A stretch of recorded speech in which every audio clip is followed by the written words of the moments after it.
work that we've done, and then end with a little bit about what we're planning next week, kind of get a bit of a big overview of what's happening. Right, so first and foremost, when this moves, and can't get it to move. Okay, oh no, all in one go. Okay.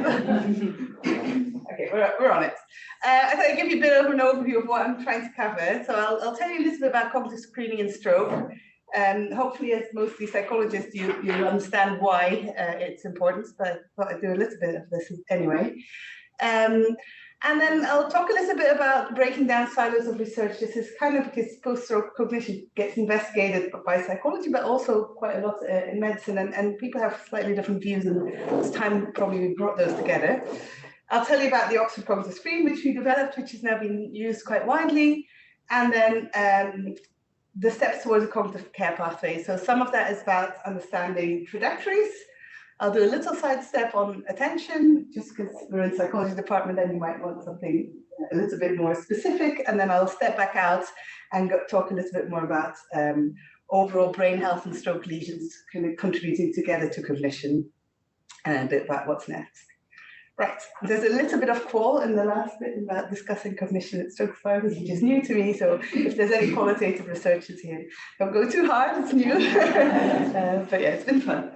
Right, so why is it important? Well, probably the most important reason is that patients tell us this is one of their most important and unmet needs. So there was a recent systematic review just came out last year, looking at unmet needs in the stroke survivors, and managing cognition and mood came top in this kind of overview of research.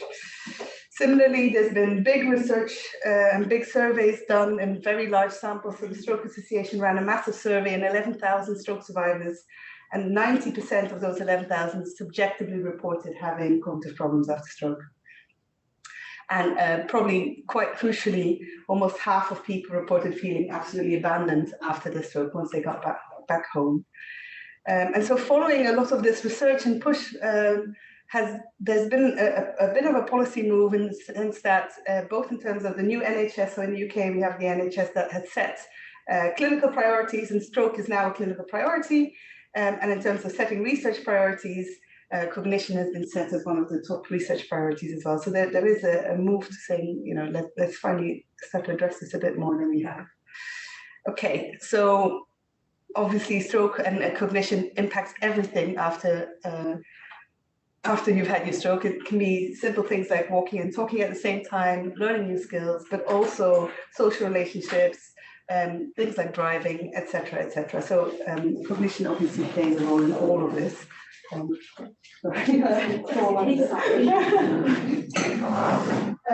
then research has shown that it clearly affects functional recovery.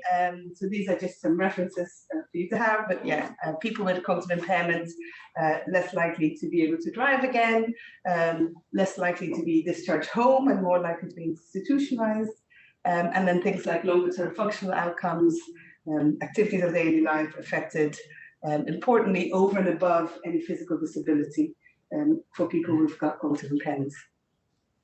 It's also been clearly shown to be associated with low mood and depression. And again, we did some of that, but also there was a very nice systematic review on again, big cohorts, lots of people, showing that cognitive impairment consistently shows this association. And again, over and above physical disability. So the James Lind Alliance is a priority setting partnership. So basically it brings together lots of clinicians, lots of patients, lots of carers, and then some researchers, and they sit together and they do a whole series of priority setting about what is important, what do we want research to focus on. And so this last one just came out 2021 or maybe even 2022, and put in the research priorities on number 1, we need more research in mental and emotional problems after stroke, and on number 2, we need more research into cognition after stroke. So then what is it? What are we talking about? Do we have a common language? And we clearly don't. It's probably the short answer. So if you look at the big journals, the big medical journals like the Lancet and the BMJ and Stroke, when you find any studies that are about post-stroke cognition, they almost always are about post-stroke dementia. And it's this very unitary concept of cognition, which is either it's impaired and they have dementia, or it's not impaired and it's okay. And they put together that with functional impact and therefore follow this kind of dementia route.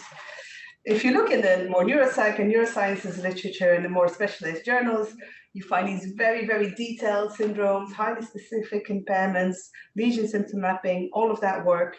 And it seems like the two don't talk to each other, even though they're very clearly talking about the same patients.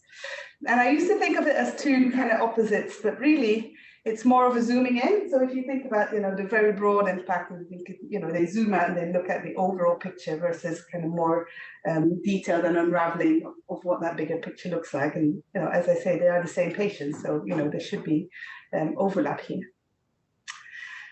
So from our point of view as neuropsychologists, we'll always say, the fact that they've just had a stroke and quite a specific lesion will mean that they'll have some specific focal damage and some specific cognitive domain impairment. So, we'll talk about things like language problems, perception problems, attention problems, and so forth. But at the same time, a lot of these patients also have comorbidities, right? A lot of them are older. They'll probably have some neurodegeneration, whether that's part of healthy aging or that's part of a disease already, and there's vascular dementia with white matter disease, or there's Alzheimer's dementia. Both of these things are true at the same time in the same patient. So that's probably explaining a little bit of the confusion. But when you then start to look, because I wanted to understand more, what is it, what do they call vascular dementia? Are we really talking about the same people? And you look at what that kind of gave rise to and when vascular dementia was introduced.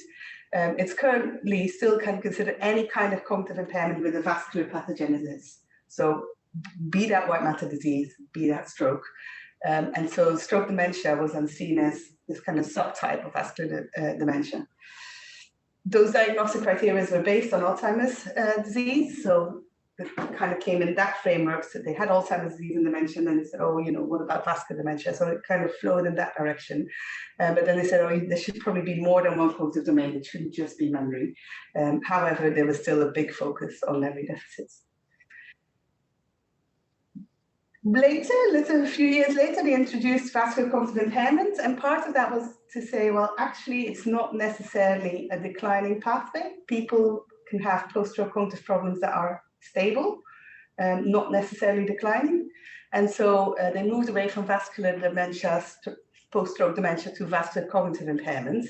And again, it has a very wide definition. It's basically anything that's abnormal and has some vascular pathology underlying it. And that could be some very mild level of impairment to some very severe degenerative dementia, all falling under the same umbrella label. So slightly problematic and slightly a solution, because you have a bigger label and it's trying to deal with some of the difficulties, but at the same time, it's not necessarily helpful if the trajectory is unclear, if they encompass all this wide heterogeneity, and if you can't really give any prognostic information at all. So that gives you a little bit of an idea of where that kind of literature comes from and what we're trying to kind of balance out. So if you then look at how you assess post-stroke cognition, is very much related to how you interpret what is actually the problem here. So we have the NICE guidelines in the UK, which is about clinical excellence, and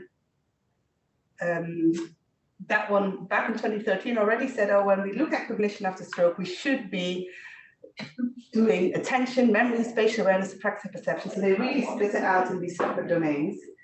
And the Royal College of Physicians then kind of, updated their guidance to say, we must look at these different cognitive domains, and we shouldn't look at them in isolation, because typically people use this kind of range of abilities to do any kind of everyday activity. So there became this kind of move from general cognition, okay, not okay, to saying, let's look at these different domains. And so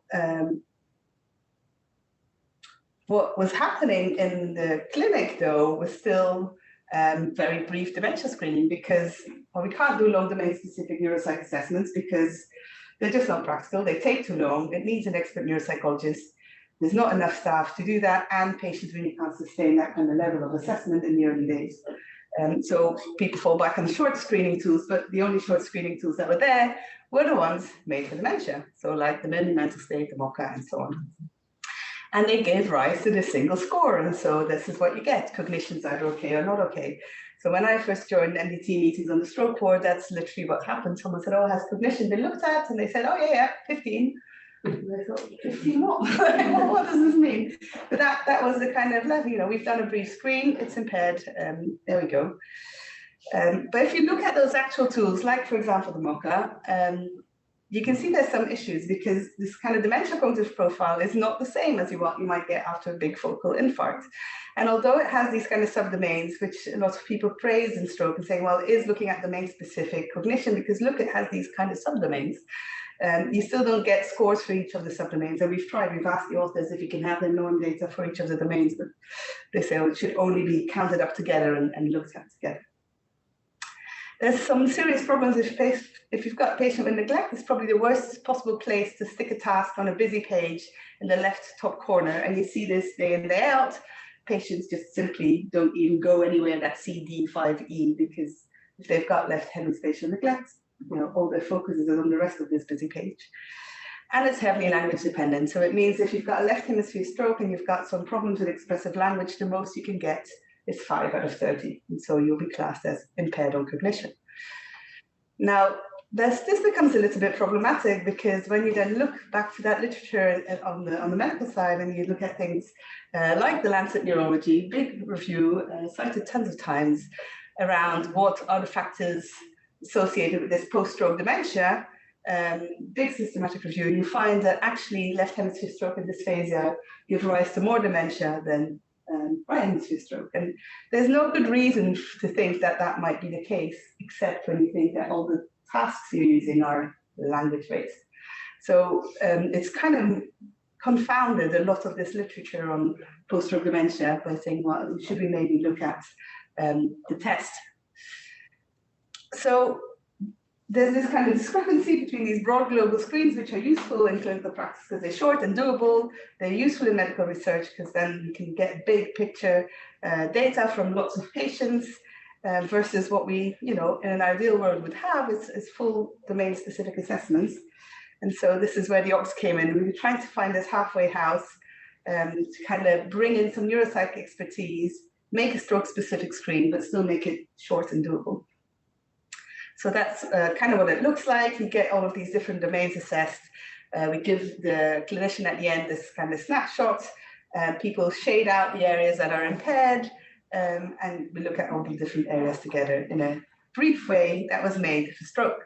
So when we say it's aphasia-friendly and neglect-friendly, it's quite straightforward. So when you think about reading and writing, which is obviously a language task, that doesn't typically get done in any of the dementia screening because why would you screen for reading? Because surely everyone with dementia can read. That's not a problem for them. But in stroke, quite a big problem. In the same way, we get some writing, we get some measures of neglect. And again, it's something that really massively affects a lot of proportion of stroke patients. So it's just a cancellation task. People cross out the full hearts and kind of scan the whole page. We get 2 measures of neglect. One is object spatial centered, so egocentric neglect, whereas you miss half of space or more or less, but you basically miss one part of space on your opposite side to yourself, versus object-centered neglect, which is where you consider things even within one object, you're kind of missing half of the object. So to you, it looks like a full heart, and you're kind of crossing it out because that's the task, crossing out full hearts. So you kind of start neglecting part of the object. So it's called allocentric neglect, and more about that a little bit later as well. So when we say it's aphasia friendly, all that means is that the tasks that are assessing language obviously require language, but all of the other tasks you can do without spoken language. So there's lots of multiple choice, showing, drawing, and so on. The same with neglect friendly. Obviously, if you've got neglect, that task on spatial neglect will be affected, but all the other tasks are very simply made to be non-crowded, centered, big letters, all of that very simple stuff. None of it rocket science, just making sure that you don't get these confounds as much. So one of the additional problems is that kind of dementia label, and you can see already in the definitions that people are moving away from dementia to post-stroke cognitive impairments because You don't really want to give a person a dementia label if you're not sure that this is degenerative, because any person receiving that kind of diagnosis will automatically think, okay, I'm going to be declining. And that's not necessarily the case in stroke. And you want to do this kind of domain-specific stroke screening, so you can look at these domains not in isolation, see the guidelines, but also you can guide therapy, you can measure them again, you can measure recovery as well as decline, and you can do a little bit more informed than just saying, oh, cognition is 15. You can kind of say where the problems are. So it's been used quite a lot at the moment. It's been spread quite broadly, and it's often used as standard first-line screening tool now. We've had about 14 translations, which are also normed and revalidated in those languages. And so it's taken up quite widely. And this was a key paper that just came out last year, because we often got said, oh, well, you say it's domain specific, but is it really? Is it, you know, in the same way that the MOCA has a subdomains, are you really looking at those subdomains or not? So we did a very simple in a way and then complex in another way, lesion mapping of OX tasks against lesions, and what you would expect is that different lesions would be associated with different task impairments. We know this in neuropsychology, it's not very novel, so one of our reviewers said, surely we know this. And like, yeah, but we tried to show that you can do this even with a short screen, and we did. So this was based on our 573 lesions that we've been collecting over the years, so minor delineated lesions, and then looking at the acute OX data. And basically this is just the overlay of all of the lesions, and as you can see, you know, big dominance of typical MCA strokes, as you might expect, but still very good coverage across the brain, so that we can actually look for, and we have the power in different areas of the brain to look for effects. So for those of you who don't know, very simple lesion symptom mapping is just quite a straightforward analysis where you have, in every voxel of the brain, you say it's either lesioned or it's not lesions. And then for every task that you're looking at, it's either okay or it's not okay. And so basically doing this very simple chi-square, and then across many, many voxels with lots of corrections for multiple comparisons. And then you end up finding these are the areas of the brain where there is a higher relationship with this kind of impairment on this particular task. And so this is a bit small, I realize, but the paper's out, so you can look at it in much more detail and bring it up. But all it's trying to show is that indeed we do find different lesion correlates with different tasks, as we would expect. There's some interesting ones that I can discuss about left visual space. So the top row of the second block is visual field problems.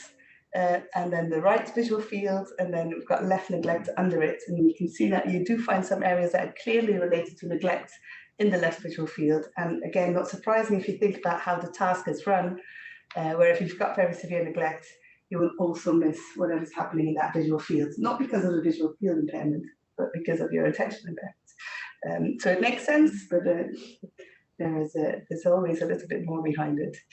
Anyway, all that was showing is that, yeah, focal stroke lesions selectively impact different cognitive domains, and the OX, even as a brief screen, can pick it up and does find these different associations with different anatomies. Great. I always have to have a note for the neuropsychologists in the room that we're very aware that screening is not assessment and there's more to be done, and this is still only, you know, base level, not very in-depth testing, but we kind of see it as this kind of first level of, you know, people who've just had a stroke. What are their stroke-specific problems? Do an OX? Is there anything new that is big? You may still want to do dementia screening, which either, probably quite a bit of it would be on informant reports, because, you know, you'd have to ask how they were beforehand. You might also want to pick up on mild impairments, which maybe OX is not picking up on because it's kind of meant as this first-line screening. Maybe you're looking at early signs of vascular dementia. You might want to do some more. We've recently brought out the OX Plus, which is really looking at mild impairments, but I'm not talking about that today. And then you may well want to do a comprehensive assessment, either to find out the nature of the difficulty or to detect uncommon problems. It could again go both ways. Right. Part one. What should you remember? If you've not listened to anything so far, here it is. post-stroke cognition is complex, it's heterogeneous. We really need to break down these silos of research. And I think what we're doing is zooming in on cognition from neuropsychological perspective, but in a way that can be used in clinical practice and that can be informed and kind of can start to speak about the same patients in the same way. A lot of the research that you see on post-stroke dementia has been minor stroke. It's quite a different focus, and there's quite a lot of work that needs to be done in more moderate stroke. And we need to start really thinking about these interactions between pre-stroke brain health and this kind of stroke-specific lesion, because people may already be on a declining pathway or already have dementia or vascular problems that are impacting, and then they have the stroke, and maybe some of that is recovering while something else is getting worse. So there's clearly a lot to be done to bring those two viewpoints together. And then, yeah, the OX is basically domain-specific screening for these focal stroke impairments. It's a clinical tool based on neuropsych, and it's aimed at differentiating these kind of stroke-specific impairments. That's all you need to remember about part one. Part two. How are we doing? I'm doing all right. Part two is a bit longer than part one. Part two. This is about steps towards this cognitive care pathway. So just to remind you, I'm going to talk a little bit about predicting cognitive trajectories, a little bit more on attention, this kind of, again, this combination of brain health and stroke lesions and what we've done in that space, which is only just the beginning bits, much more need to be done, and then tell you a bit about what's next. Okay. So this is kind of the premise of the fellowship I currently have, is that, you know, we have to do cognitive screening. It's in all the guidelines now, clinical guidelines, European guidelines, national guidelines, it's everywhere. You must do cognitive screening, you must look at this. But then what? There's still a big, and then what? We still don't really know much about prognosis. And, you know, the same way if you've broken your foot, you kind of want your doctor to say, oh, well, you likely won't be able to ski again, but you'll be able to do X and Y again. There's usually quite a good idea of, you know, how things will recover. When you've got, say you just had your stroke, you've got massive neglect, and you're asking, how am I going to be? People are going to say, well, you know, probably gets a bit better, but I don't really know. So there's a lot of work to be done so we could actually maybe do some prognosis. There's a lot of work on communication because, as we'll see in a bit, when you ask patients, have they had cognitive screening and what do they think about it, most won't have an idea that they even did this, what that is, what is dementia after stroke. You know, there's a real lack of public awareness, and patients, even when this has happened to them, having some level of understanding of what it is they've just done and what they've just found and what's going to happen. And then there's no management because, you know, you typically have had your stroke, which is why people feel abandoned. You know, you've spent some time in rehab, and then you basically get moved into primary care, and then there's no stroke specialist follow-up, unless you get specifically referred and you're very lucky and you get referred, but most people just kind of end up just in primary care. So there's kind of no management of these stroke-specific problems. Right, so this is about a bit of the things that we've done around trajectories and prognosis. So this kind of old-fashioned view was that people were fine, and then the stroke happened, and then some people would develop dementia, and other people did not develop dementia, and the reason that kind of was based on was usually a single cutoff on a mocha. So like that Lancet paper I showed you in the beginning, you know, what's related to post-stroke dementia, that's usually what it's based on. So that kind of gives you then some prevalences about dementia prevalence after stroke, and they're very wide-ranging, but you kind of wonder how much of it is stroke and how much of it is actually dementia. So there's been an update to this model, and it looks a little bit like this. So people have said, oh, we need to update this because actually people are already on some sort of a pathway before their stroke, maybe severely declining, maybe not that severely declining, and then they'll have this stroke, and then they'll have these very early cognitive issues, including things like delirium, which will improve, and then you get this varying rates of recovery, is the idea. So that was a new proposed, more modern view. It's still not very clear what these cognitive issues post-stroke might be that do or do not recover, but yeah, this is the model. And this is good progress, right? But it's still in that same space of cognition okay or not okay, and cognition worse or cognition not worse, and it's still not capturing this kind of complexity. It's definitely not doing this kind of looking at different cognitive domains. So what might be a potential other project or another model could be to say, well, some of these cognitive issues that have just happened because of the stroke, of the focal lesion, may remain, they may not recover. If you've got a visual field impairment in B1, you're not suddenly going to recover your vision. We know. Other things we don't know so well, but there might be different recoveries depending on the different domain that's impaired or depending on the location of the damage. And then after that, you might get these kind of different trajectories again, and then you get this interaction with this neurodegenerative decline that might be present, as well as some things getting better and other things getting worse. So it gets complicated, because then there's other things that start to weigh in, how much support have people got? Have they got a co-occurring mood deficit? What's their lifestyle like? Are they on their own? And so forth. So what we did in this space is we've been running a screening program in Oxford since 2012, recruiting patients from the acute stroke unit very, very broadly. Anyone and everyone that we see who can basically, not fall asleep on us in the next 15 minutes, we will try and see. Because of that, it's highly inclusive, and we've included a lot more of these kind of moderate to severe strokes, a lot of people with aphasia, a lot of people with left hemisphere stroke, which are often not looked at in these kind of cognitive studies, because they tend to avoid people with these kind of problems. So we see them acutely, so we say we have to see them within 3 weeks post-stroke. Our average time is about 7 days, so typically within the first week. And then we take clinical data, demographic data, the clinical brain scans, as I've shown you before, and then we see them again 6 months later, and we do some more cognitive screening and some outcome questionnaires. We've also just recently completed long-term follow-up for some of these who are now like 4.5, 5 years after stroke, but again, that's probably for a different time. So at that point that we drew the line, which was pandemic, when we stopped going into hospital, we had 866 patients. I know it says September 2019, but the 6-month follow-up was 2020, pandemic started. So we drew the line at that 6-month follow-up and looked at the people we have. We lose a lot of people.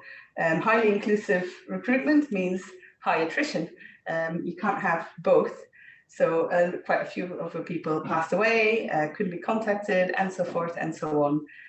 We tended to lose people on both ends of the spectrum. So we tended to lose some of these people who didn't have much cognitive impairment, because they said, oh, I'm back to work, I don't want to be reminded of my stroke, thank you very much, I'm not going to take part anymore. And then we lost a lot of people because they passed away, they got institutionalized and so forth. So we kind of ended up losing a little bit on both tails. But we still had about 430 people complete the 6-month follow-up. So just to give you a bit of an idea of the cohort, so our average age was 74, our median NIHSS was 5, interquartile range up to 10. If you compare it to most stroke studies, so NIHSS stroke severity measure, most studies would be like 2, 3. So we're definitely pushing the boundaries on getting some more severe patients included. Average length of stay, 11 days, and so on. So that kind of average age of 74, again, is in line with national statistics. That's the average age of stroke. So we kind of do feel that we're getting quite a representative sample in by just basically seeing anyone and everyone that can stay awake for 15 minutes. So if I zoom in a little bit for the psychologist, I'll talk a little bit more about attention. So I explained to you that this is a test for neglect. So you get this spatial neglect where you miss half of space, or you get this kind of, oh, that wasn't supposed to arrive separately, allocentric neglect where you miss part of the object. And there's quite a few theories in spatial neglect about, is object neglect really separate? Is this not just a severe version of spatial neglect because people are missing so much, they miss even more on one side? Anyway, so we did some work around that. And the way this is kind of calculated is there's 50 hearts, so total accuracy is maximum 50, and we do these asymmetry measures. So it's just about looking on space, whether they cancel that more on one side than the other side. So it's literally number of correct cancellations on one side minus on the other side. And then for allocentric neglect, the number of cancellations with one gap on the left versus minus the ones on the right. So all you have to remember is that means that positive values reflect left neglect, so left-sided, missing left side of space, and negative values reflect right neglect, missing the right side of space. So I don't know why these animations are so weird. They're meant to just not have any animations. Anyway, so the first study we published on this was with Celine, who's now in KU Leuven, and we're just looking at prevalence and actually showing that in that sample at that time, which was about acute 316 people, we found almost half of the people showed up with neglect, and highly prevalent. But interestingly, quite a lot of right-sided neglect, both on the egocentric and on the allocentric laterality. So of those with egocentric neglect, 35% had right-sided neglect. And if you've ever done undergraduate psychology, you'll have always been told neglect is left-sided after right hemisphere lesions because attention is right lateralized. And it's definitely true. So I'm not trying to say that's not true, but that doesn't mean right-sided neglect doesn't occur. The thing to note is that the right-sided neglect is almost always less severe and almost always less long-lasting, but still there. Anyway, the part of why we did this paper was to show that these two things do dissociate, and you can have allocentric neglect without egocentric neglect, and that's shown by these green dots, because here you have people with an allocentric asymmetry, so who've missed more dots on one side, not dots, more hearts with a gap on one side than on the other side, but have no egocentric asymmetry. So they've basically, like that example, they've crossed the whole page, but they've got this problem on one side. And then we have the same on the other side, where people have egocentric neglect, so they're missing half of the page, but they make no errors on those kind of allocentric errors, and they only correctly do the right, the correct hearts that are fully, complete hearts. And then, of course, there's people that have both. So these people that have both are people that have got both an egocentric and an allocentric neglect. And so there's been some research before we published this saying egocentric and allocentric neglect are related. And they had a sample of 30 patients only. And they pretty much found, if you look at this overall kind of cloud, some people then said, oh, there's a correlation, so clearly they must be related. But even though there's a correlation in some patients, the fact that you find patients with one and not the other, and the other but not the one, clearly shows double dissociation. Supported also by brain imaging work. So this is a recent paper from Margaret Moore from my group, who looked at this egocentric and allocentric neglect on the left and the right. So she was really interested in finding out those fewer people that have got right-sided neglect. Is that related by the same areas, just on the opposite side of the brain, or is that actually something else going on? And the take-home message from that is there's something else going on.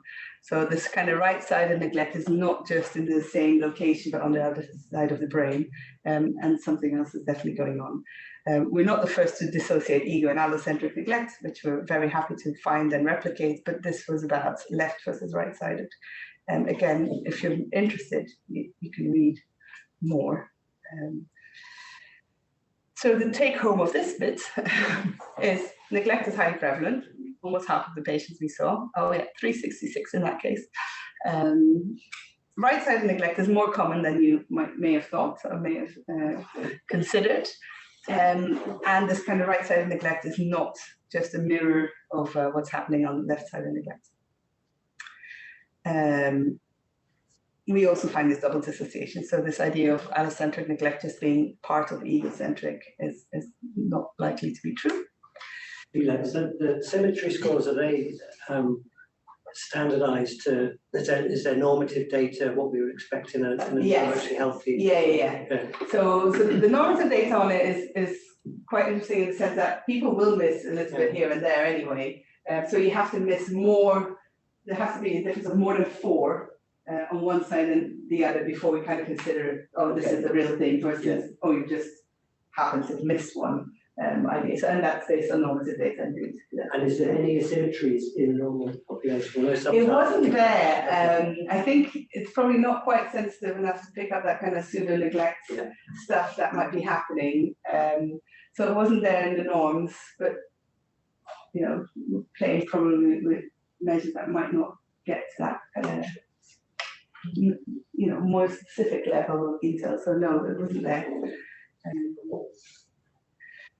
Right. So we also looked at neglect recovery in this sample. At that point, we had 400 patients that had done 6 months follow-up, and that came out recently about understanding a little bit of that recovery. Because we talk about recovery in some cases as, you know, they have neglect, now they no longer have neglect, they've recovered.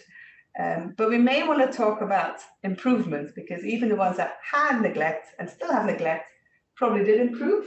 And that's clearly what we found, because those dots, so the bluey kind of color are people who were recovered, so no longer classified as neglect at 6 months. And the red ones were the ones that, you know, remained impaired. But you can see both in the red and the blues, there's clear improvement happening. So people are improving, their neglect is less severe, but the main factor driving have they recovered or not recovered, we found was severity. So if you want to just find out, will they be within normative data again or not, the more severe patients most likely will not be, the more likely the patients probably will be. So that's probably a little bit of information that we can start to give people. Not the case in allocentric neglect, absolute mess. Not this nice proportional recovery.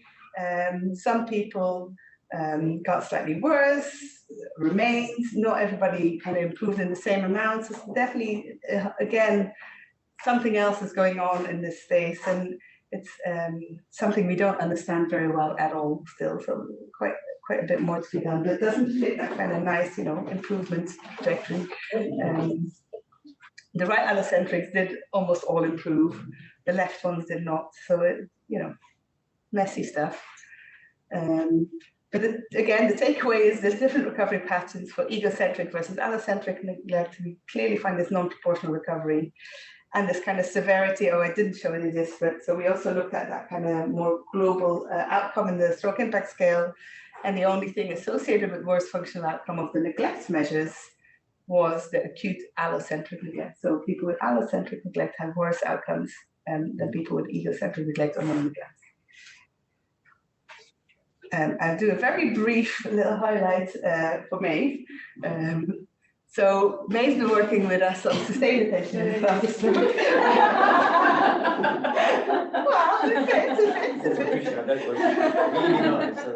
Maeve is very grateful for such an emphasis on that.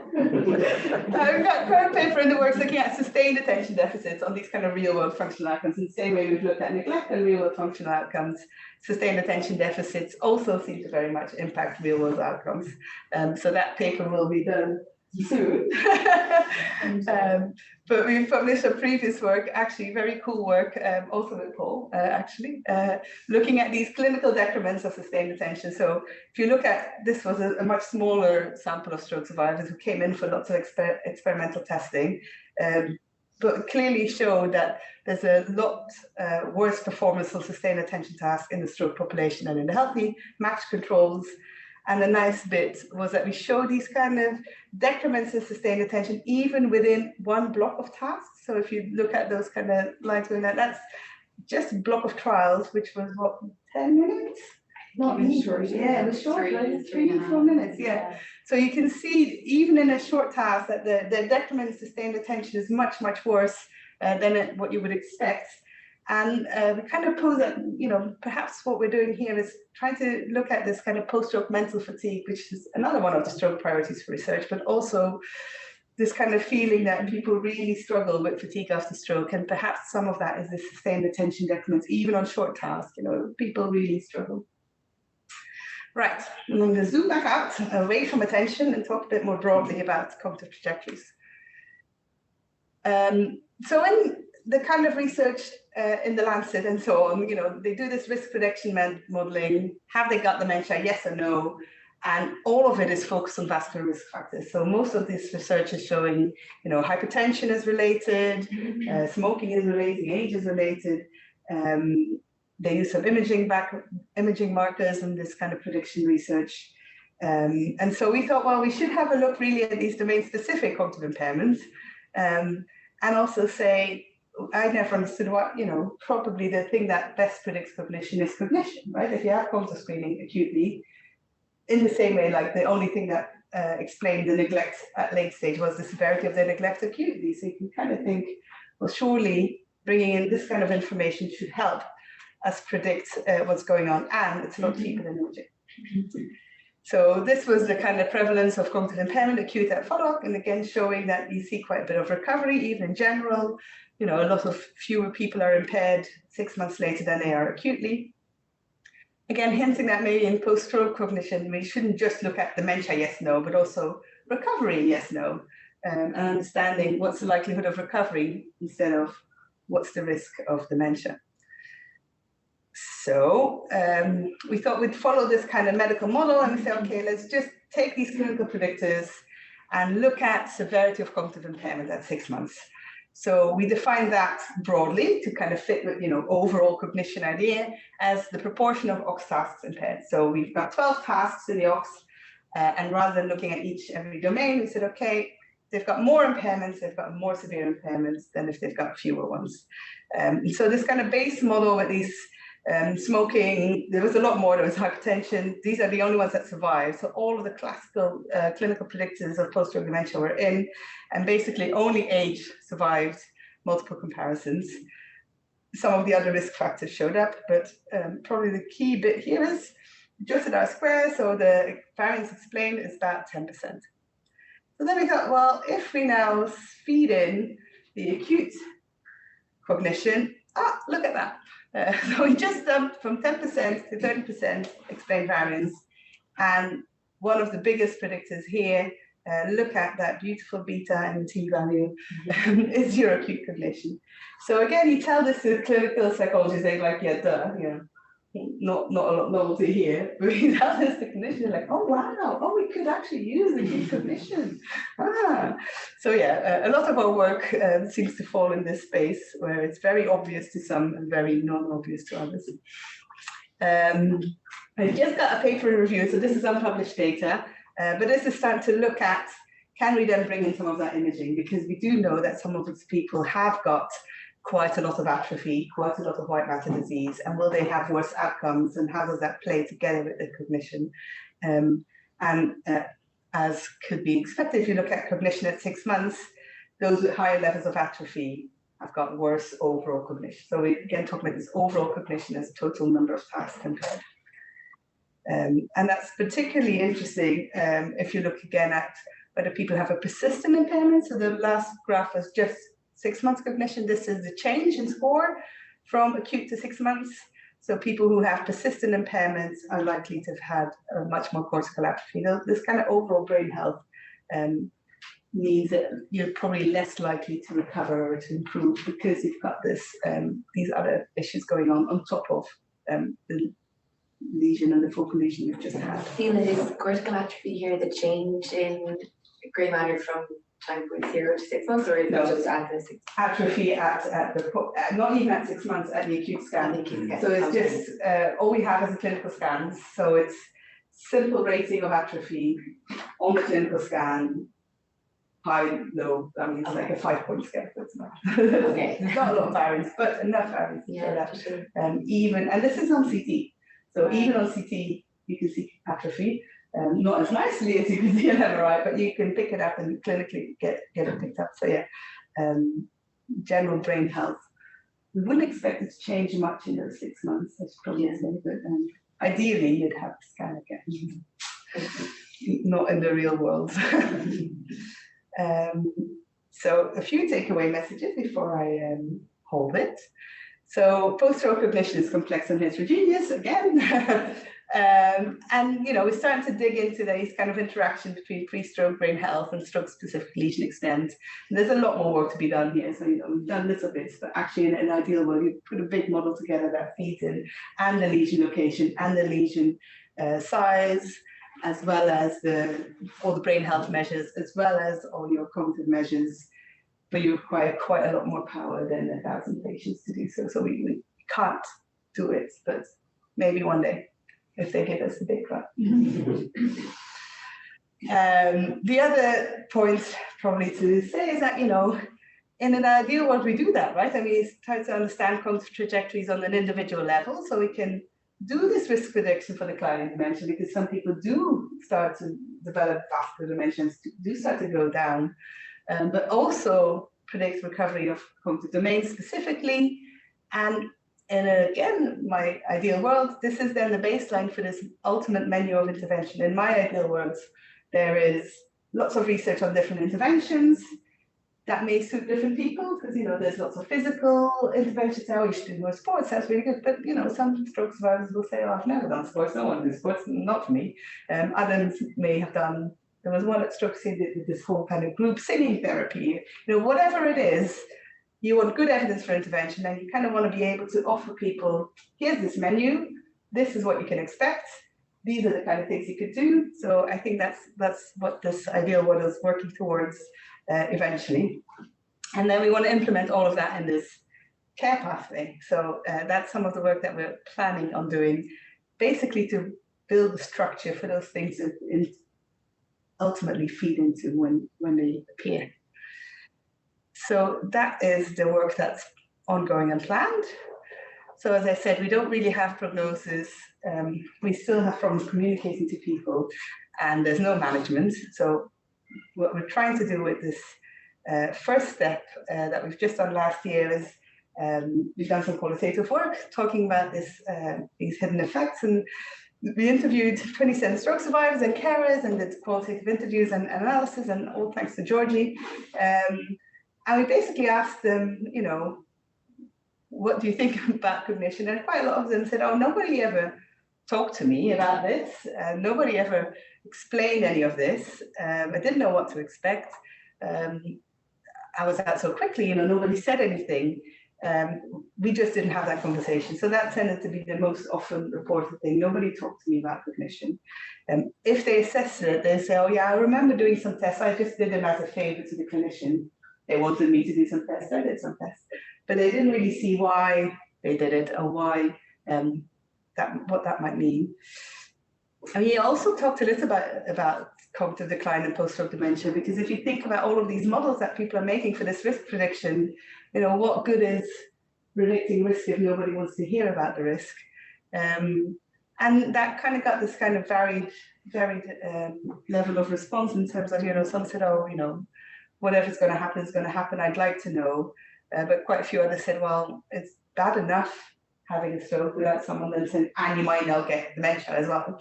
So I think a lot of it ended up being about timing, you know, when is the right time to have this discussion, and probably not right after your stroke is the right time. So that should be out soon, because we just got notified yesterday that they've accepted this paper, so to come. And so this is the project outline for my next 5 years. Summarize it in one slide. So it's all to do with, you know, we want to build this pathway, but we don't really know what it should look like, but we think it should be informed by these kind of predictions, by at least knowing a bit of trajectory. It should be informed about what patients want to know, what they need to know, what their interest is. So we're currently doing this co-design approach, which is very much qualitative approach, and bringing together patients, carers, clinicians, developing a communication guide at the moment is quite a lot of what we're doing. How, you know, what kind of language should we use? You know, so a lot of that work is ongoing, and then also what kind of pathway should it look like? And then we want to run it, implementing a whole care pathway in 2 different centres and looking at whether that actually makes any difference to patients. So last slide. I think what I've learned over the years, and what I think we can learn from, is that bridging disciplines is hard but also necessary. I think neuropsychology has a lot to offer to what you see in epidemiology and risk prediction. We can do a lot about unraveling complexity and thereby understanding more what's going on. I always get asked, you know, why aren't you doing interventions? A, interventions are hard, but B, I think there is a need to understand the baseline for any intervention. If you know that, for example, right neglect is going to get better almost in everyone, then do we really need an intervention for it? Or do we just need to say, look, most likely this will be fine in 6 months. So I think a lot of our work is still around finding the baseline. But on the other hand, we have a lot to learn from big medical trials. When you look at how they run things, always properly powered, always in multi-site centers, rigorous trial approaches, kind of trying to get to these individual level of prediction and individual data. And in terms of intervention study, probably neuropsych tends to be, too small to kind of compete. So I think if we learn from each other, we'll do well. That's it. Thank you to my team and to my funders.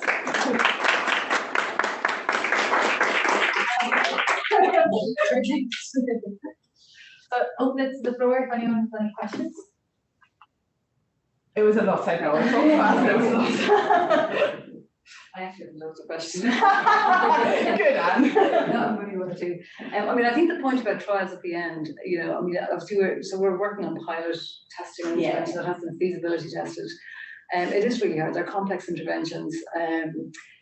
Powering them is going to be a big problem. Yeah. Once you start to extend beyond a single site, then you've got the whole issue around fidelity and, we can't do that here because, so it's not like a drug and a placebo, which is really simple. So I think clinical trials are just easy, but these trials are not. I think that's very true. That's probably one of the biggest issues, that they're not just, you give them this drug or you just give them that drug. It's got all of those. But I just want, I think that communication piece is actually really important, that just at the end when you were saying about people maybe not wanting to know that they have cognitive impairment, that they're taking on so much in terms of maybe physical deficits and speech issues, and a cognitive deficit on top of it. It just seems, like they will give up. And yet, all the recommendations and guidelines are that you screen within 2 weeks. And so if you identify a deficit, ideally, the person is going to be followed up, and then we'll have a more detailed neuropsych assessment, maybe after 12 weeks, and you're looking to see, well, has it gone away? Maybe has it improved? All of that. So to some extent, then, by doing the screening, which is what we should all be doing, we do then need to talk to the patient. And I think it's particularly difficult because they can see a deficit down their right or left side. They can understand that their speech is not coming out the way it should. They can't see a cognitive impairment. And very often it's not until they go home that they realise there is a problem. So I think it's particularly difficult to communicate around cognitive impairment. It is. So we've done a few workshops on that specific communication down now with groups of patients, only just like in the last 2 months. And so they do say, we do want to know, but we do want to see the change. So they have this big thing about, and that's probably what's coming out of this co-design of the care pathway as well, as this monitoring and repeat. And when you repeat an assessment, to then say, this is what you were like then, and this is what you're like now, and this has changed a bit. And they said, we don't want to know impaired. We want to know, slightly better. So they're really after these kind of small changes to kind of all of the conversations and all of the themes that we wanted to still be hopeful. I think that's probably the main thing that keeps coming out of all the qualitative work. That we want a hopeful approach, but it's a far cry from risk prediction for dementia.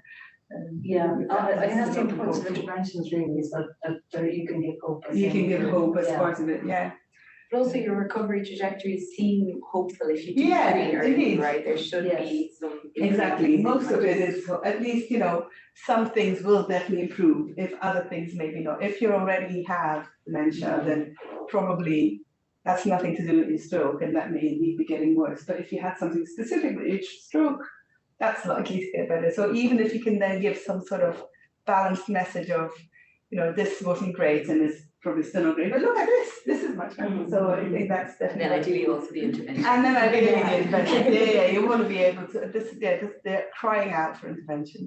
For sure. So maybe question.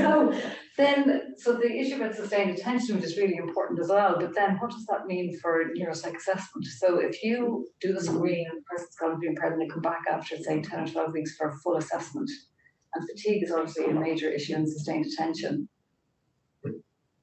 Yeah, we've stayed away from full neuroscience assessments.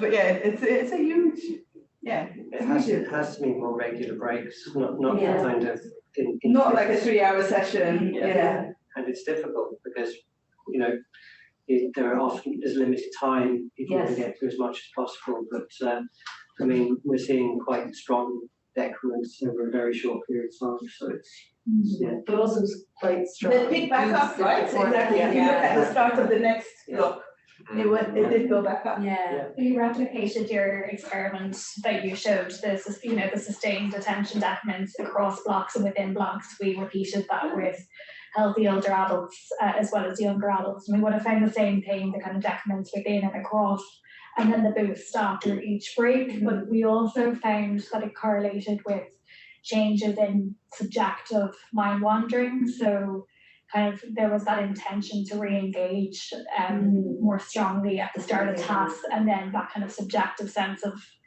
not really being arsed with it anymore as it goes on, as much as the kind of sustained attention ability was kind of that subjective motivation as well. Which is interesting in terms of thinking about interventions, isn't it? Yeah. Like motivation or kind of mindfulness, meditation maybe. And incentivizing or motivating, I think that role of anxiety and motivation within sustained attention is important. But tricky. Yeah. Oh yeah, it's not an easy area. Should have done a drug trial to see what it would so much easier. No, sorry. I raised my hand, you have to. Oh, sorry. We're just jumping. Well, they're swapping on us. Fair enough. Okay. Question more from the cognitive neuroscience perspective. I thought it was very interesting to show this double dissociation in some patients between allocentric and egocentric, which, so I also teach my students basically, it's not about space only. Yeah. But I was intrigued that some patients exhibited both. In your lesion symptom mapping, so how would they present in terms of lesions? Is it Big new lesions. areas or is it big lesions? It's just general sort of. Yeah, so the ones that tended to have both ego and allocentric just had a more severe of both and massively. Bilateral, so as well. No bilaterals. Okay. No, still basically right, frontal. but Yeah. encompassing a much bigger area. So they tended to be the one who were bigger lesions. And just related to And that. it makes sense, right? If you think, egocentric is slightly more anterior, allocentric is slightly more posterior. If you then hit both, you just get a much bigger lesion. Yeah, I was wondering, it could be multifocal, but was some of your patients at all multifocal or? Yeah, because of the way stroke works, you do get a lot of that kind of big MCA hitting, mid-cerebral artery, and that's the one that then, it's slightly more anterior versus the PCA, the kind of more posterior artery, more likely to hit the kind of allocentric. So we didn't see that much multifocal, but then VLSM is not made to pick that up, because VLSM is very much, the way that analysis works is try to find one big solution, so that whole analysis kind of geared towards one surviving area, so it's not very good at these multi-sites. We've been doing, and there's a paper in review at the moment, Margaret's been doing some of that like network lesion mapping and trying to really get in, but because we're almost overpowered, we have 500 patients, we have to do bone fluoronic corrections, which you normally wouldn't do in imaging because it's so every review, it's very strict, and if we don't do it that strict, we basically have every network blowing up. So we're trying to find this kind of right level of what is real and what is just because we have so much. So you're looking at the tip of the iceberg, so basically where. Exactly, and so then you see all of these network connections, but like it's so much, and then you again thinking, is it because the lesion just so big that it's just hitting all of it? And so there's something in the network lesion that gives you a bit more about these multifocal injuries, but at the same time. So I take it also these patients with both egocentric allocentric also had stronger symptoms. Yeah, They had they're so- usually more severe in everything and both and bigger lesions. So they, I think those patients that you observe more of a recovery of the spatial. yeah, they still They still recover on the spatial, but spatial. with the allocentric, they have Exactly. still issues. Oh, okay, Yeah. it's interesting. So the this spatial dissociation- neglect seems to either be compensated for or alternative pathways. That seems to be finding a better way to solve. It's also much easier if you think about it for a patient to say, oh, even just simple cueing therapy, just look to your left. Don't forget to look to your left, look to your left. It's what they do all the time. Yeah. And you can remember that, you can start to compensate, but there's like, don't forget to look at the left of every bit that you see. It doesn't quite work in the same way, so they may do an overall shift and they start to compensate, but often they're also not aware that they're missing parts of objects, so it's harder to actually compensate for. reach awareness. It needs a separate therapy, which would be a very good intervention therapy. Allocentric. But it's interesting to see Specifically this have- double dissociation within patients in a way, so that one recovers first, the others then Something funny is going on with allocentric. It's basically the summary of that. This next one was here. Are you collecting any data on this? I mean, you have awareness of the kind of more focused spatial. Are you collecting data from carers to kind of gauge kind of self-awareness in daily life? Of cognitive deficits overall, or of and is there any, it would be interesting to see if there's any link in terms of the recovery from these kind of more fundamental deficits of awareness towards an awareness of deficit and unawareness? Yeah, we've done a bit of that on, like, we've run the cognitive failures questionnaire for the patients themselves to kind of get a little bit of that insight. And it's been interesting because a lot of people with the more severe impairments are happily unaware. Yeah.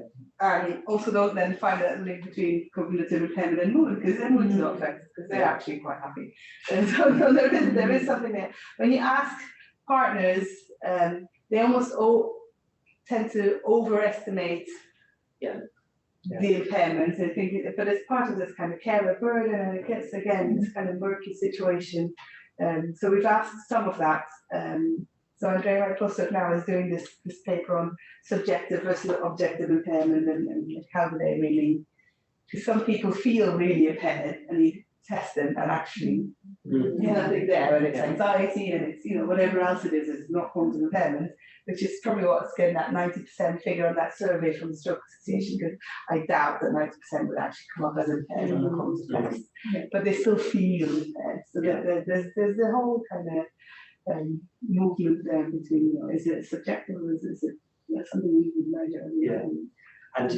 And those who are just completely happy and are impaired, that's potentially a danger area in terms of needing to intervene. Exactly, then it comes across about safety, and that's usually when the carer is this is much worse than they realise. Hard to explain to someone who doesn't understand what they're and then hard to get buy-in to therapy. I can imagine. Just to follow up on that question, I don't want to bypass. This is a great conversation.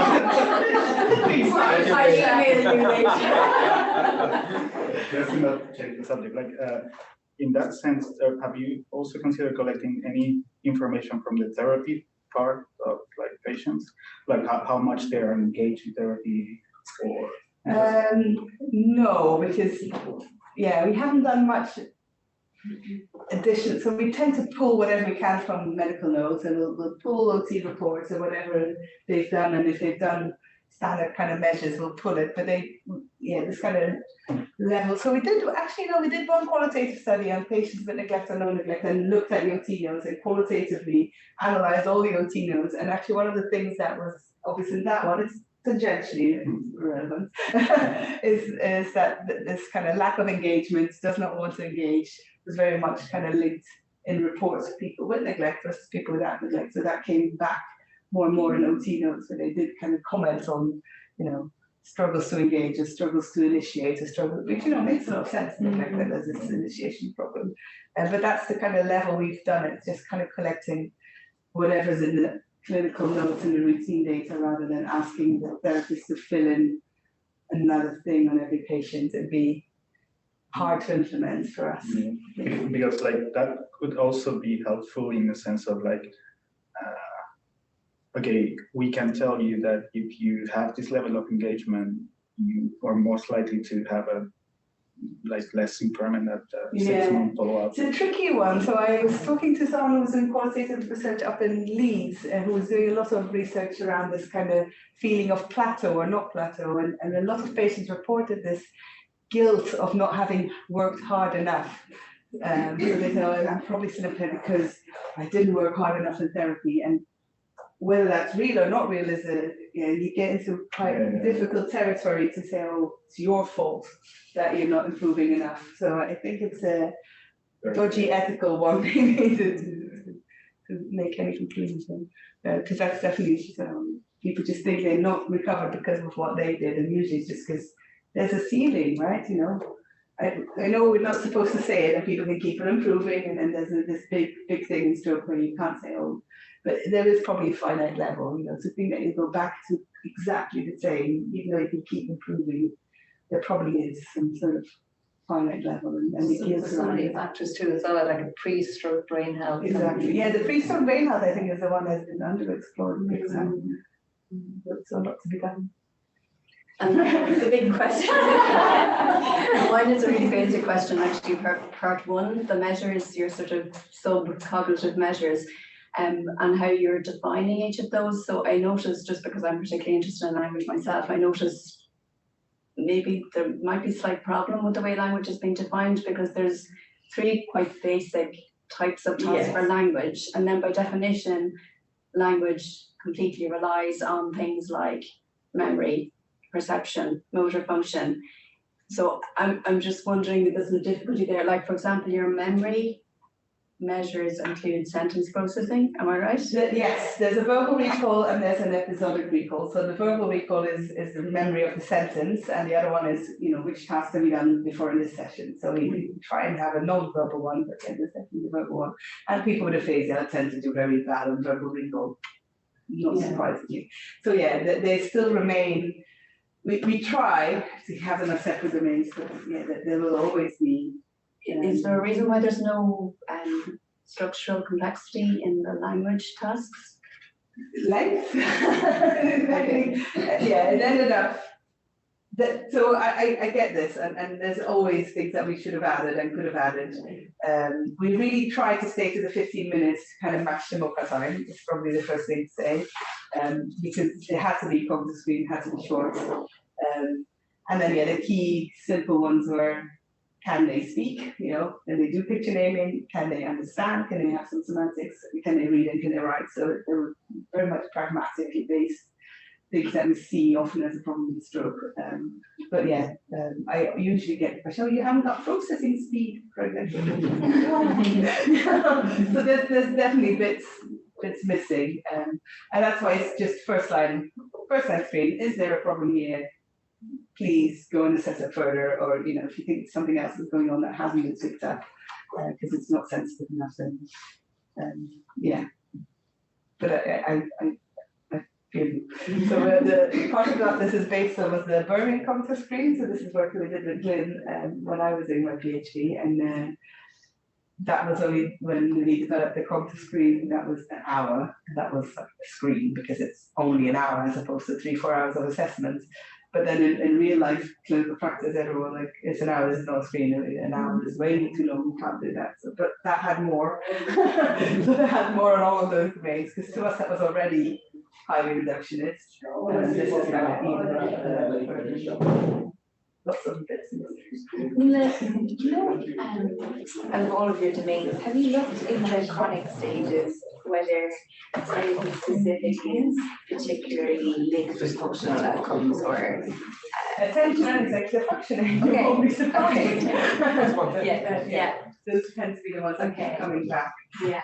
And whether or not that's part of these are the things that haven't recovered very much, or they're part of the vascular picture that's going on, because a lot of them have white matter disease and vascular, and is that the thing that's remained impaired or even gotten worse, and that's the thing that's driving it most? There's lots of questions about, is that stroke deficit, or is that actually the domain general bigger brain health picture? And maybe related to that, how much does brainstem dysfunction figure in those groups? Good question. We haven't looked. have got all the stands for if you want to have a little. Thanks very much. We'd love to. Yeah, no, we haven't looked at ways. I'm conscious of the time, so Yes. maybe you can continue, but we'd just like to thank you for your Yeah, time. maybe we call it. Yeah. Thank you. Yeah, so, thank you.